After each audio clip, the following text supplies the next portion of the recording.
Assalamualaikum warahmatullahi wabarakatuh. Perkenalkan, nama saya Alivia Nur Aini Nawausanah Winarka dengan NIM 202111297. Di sini saya akan menjelaskan mengenai materi usul fikih dan yang berjudul Ta'arud al-Adillah atau disebut juga dengan pertentangan antar dalil.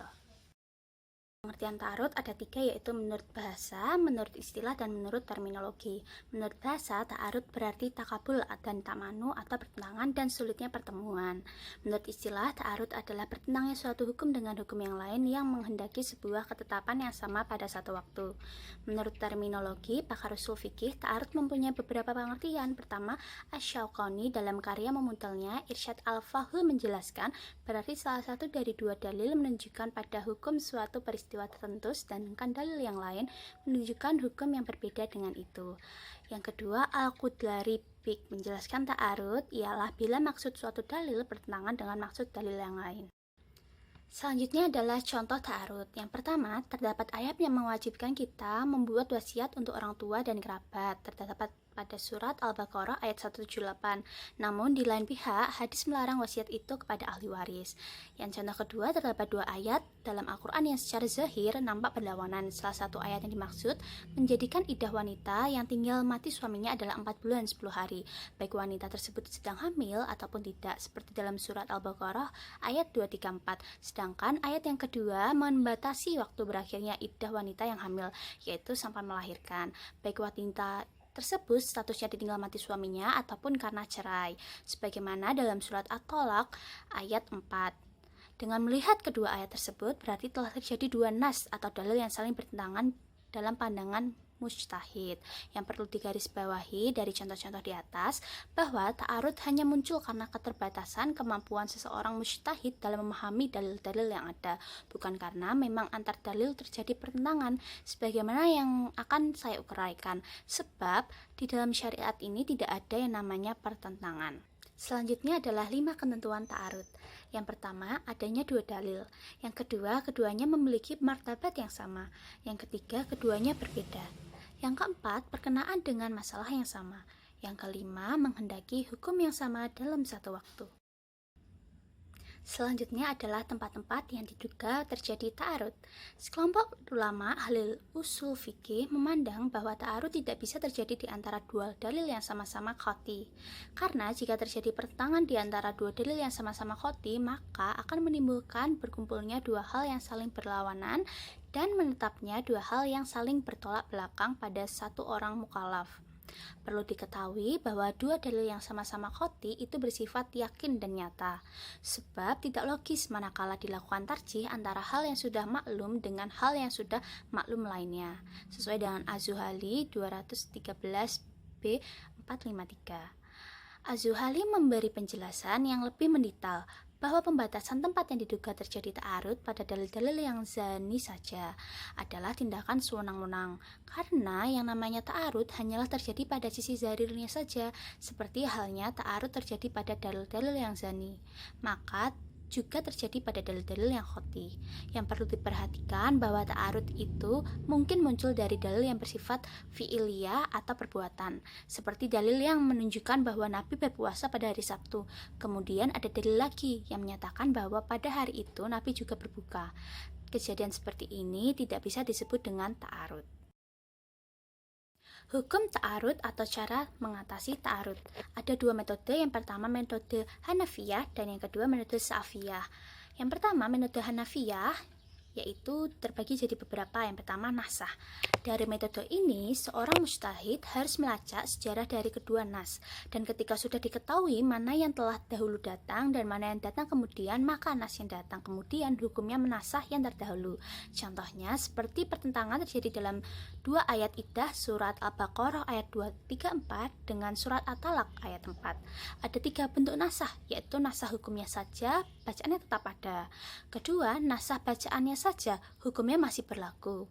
Yang ketiga, nasah bacaan dan hukum sekaligus. Selain tiga bentuk nasah di atas, ada dua bentuk lagi yang tidak kalah pentingnya, yaitu nasah tanpa pengganti dan nasah yang dengan pengganti yang lebih berat. Contoh nasah, sanksi terhadap pezina pada mulanya adalah dikurung di rumah sampai mati. Hal ini berdasarkan firman Allah dalam surat An-Nisa ayat 15, dan terhadap para wanita yang mengerjakan perbuatan keji hendaklah ada 4 orang saksi di antara kamu yang menyaksikannya.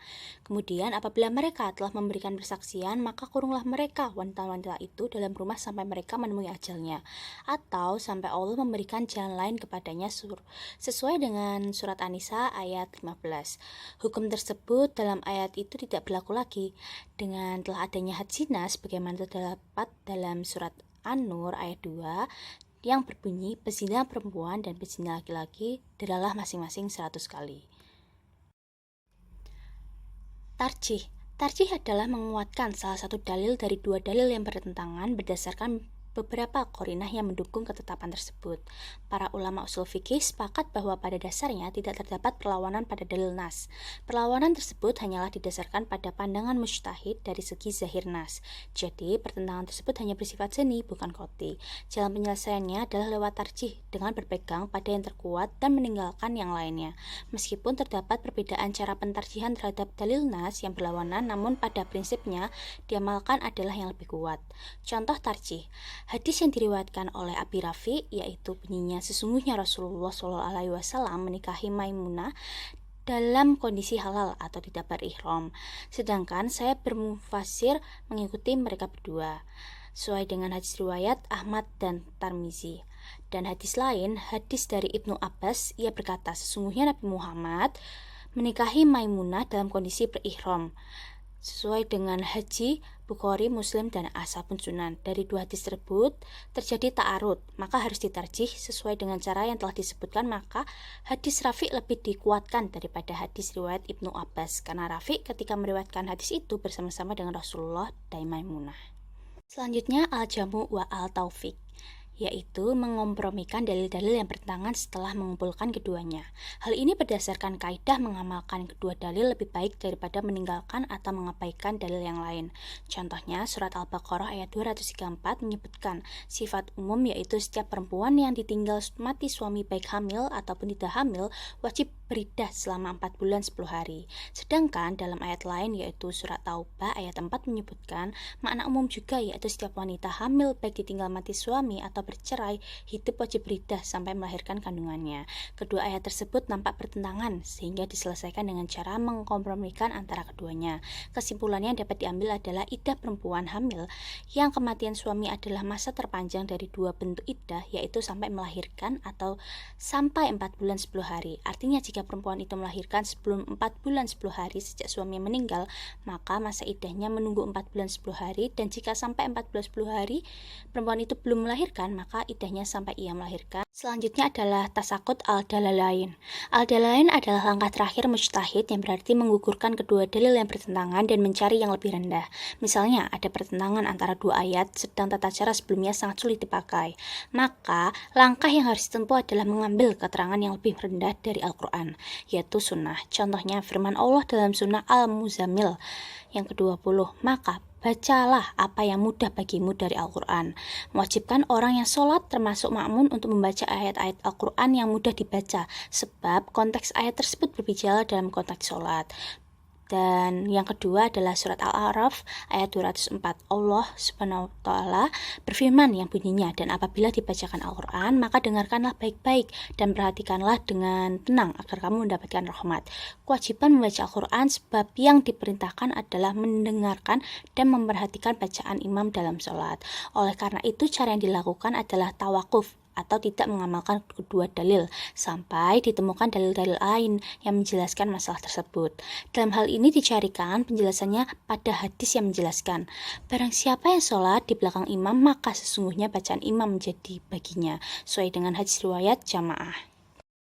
Syafi'iyah dalam mengurai ta'arud. Pertama, kompromi antar dalil yang kontradiktif dengan cara yang bisa diterima. Langkah yang pertama ini perlu mendapat perhatian, mengingat bahwa jika memungkinkan dilakukan kompromi meski dengan sebagian cara, maka mengamalkan kedua dalil tersebut hukumnya menjadi sebuah keharusan dan tidak boleh melakukan tarjih. Kondisi-kondisi yang memungkinkan untuk mempergunakan dua dalil secara bersama-sama. A. Apabila kedua hukum yang bertentangan itu bisa dibagi, maka dilakukan dengan cara pembagian dengan sebaik-baiknya. B. Apabila hukum yang bertentangan itu sesuatu yang berbilang, maka memungkinkan untuk mengamalkan kedua dalil. C. Apabila hukum dari masing-masing kedua dalil itu bersifat umum yang mengandung beberapa hukum. Metode Syafi'iyah dalam mengurai tardul yang kedua, mentarjih. Di antara dua dalil, seorang mujtahid dituntut untuk mengamalkan dalil yang paling kuat menurut hasil pencariannya. Ketiga, menasah. Salah satu dalil membatalkan salah satu hukum yang dikandung kedua dalil tersebut dengan syarat harus diketahui mana dalil yang pertama kali datang dan mana yang datang kemudian. Dalil yang datang kemudian inilah yang diambil dan diamalkan. Yang keempat, menggugurkan kedua dalil yang berkontradiksi. Kedua dalil berkontradiksi tidak diamalkan, akan tetapi mengamalkan dalil selain keduanya. Am, kas, mutlak, muqayyad, dan nasah, mansukh. Am dan kas. Am adalah lafal yang menghabiskan atau mencakup segala yang pantas baginya tanpa ada pembatasan. Adapun macam-macam am ada 3. Yang pertama, am tetap pada keumumannya. Am ini tidak mengandung kekhususan seperti dalam surat Kahfi ayat 49. Kedua, am yang dimaksud khusus seperti dalam surat Ali Imran ayat 173. Yang ketiga, am yang dikhususkan.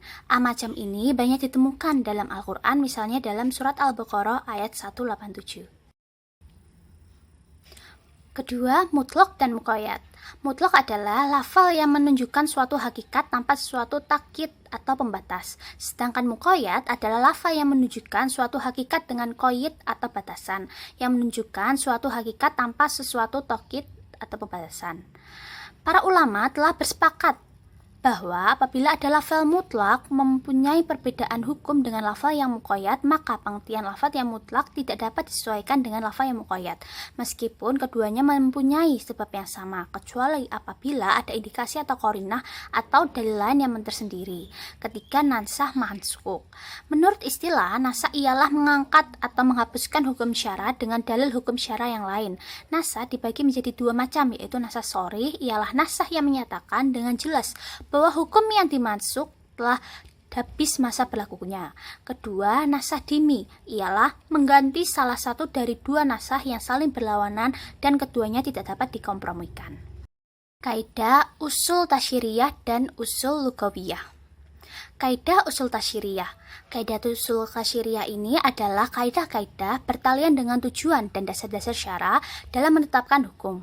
Prinsip utama dari kaidah-kaidah tasyiriyah adalah berkisar upaya untuk memelihara jiwa syariat Islam dalam menetapkan hukum untuk terwujudnya keadilan, kebenaran, persamaan, dan lain sebagainya. Kaidah-kaidah itu antara lain: A. Tidak boleh bagi seseorang yang berkuasa terhadap milik orang lain tanpa izin atau pemberian kekuasaan dari orang yang bersangkutan. B. Hukum itu bisa berubah dengan berubahnya zaman, tempat, dan situasi. C. Kepicikan itu perlu ditingkatkan. D. Kemudaratan itu perlu dihindari atau dihilangkan. E. Semua urusan itu tergantung motivasinya. F. Kesulitan itu membawa kemudahan. Dan G. Keyakinan itu tidak dihilangkan oleh yang syar'i. Kedua, kaidah usul lughawiyah. Yang dimaksud kaidah lughawiyah adalah kaidah yang dirumuskan oleh para ulama berkaitan dengan maksud dan tujuan ungkapan-ungkapan bahasa Arab yang lazim digunakan oleh bangsa Arab itu sendiri, baik yang terdapat dalam ungkapan-ungkapan sastra seperti syair, prosa, dan lain sebagainya. Dari penelitian ini, mereka menyusun kaidah-kaidah dan ketentuan-ketentuan yang dapat dipergunakan untuk memahami nas syariat secara tepat sesuai dengan pemahaman orang Arab sendiri, terutama sekali ketika wahyu diturunkan. Kaidah-kaidah itu antara lain: A. Pada dasarnya pengertian dari suatu kalimat adalah hakikatnya. B. Bila pengertian hakikat tidak dapat diterapkan, maka dialihkan kepada pengertian majazi. C. Bila kalimat itu tidak diartikan atau menurut arti yang semestinya, maka ia dianggap kosong saja. D. Pada dasarnya kalimat perintah itu menunjukkan wajib. E. Perintah terhadap sesuatu berarti perintah juga terhadap cara-cara yang mengantarkan kepada sesuatu tersebut. F. Pada dasarnya kalimat larangan itu menunjukkan haram. G. Perintah yang datang sesudah larangan menunjukkan kebolehan saja atau bukan wajib. Sekian dari saya penjelasan mengenai materi ini. Jika ada kesalahan kata atau kesalahan dalam menjelaskan, saya memohon maaf yang sebesar-besarnya. Wabillahi taufik wal hidayah. Wassalamualaikum warahmatullahi wabarakatuh. Terima kasih.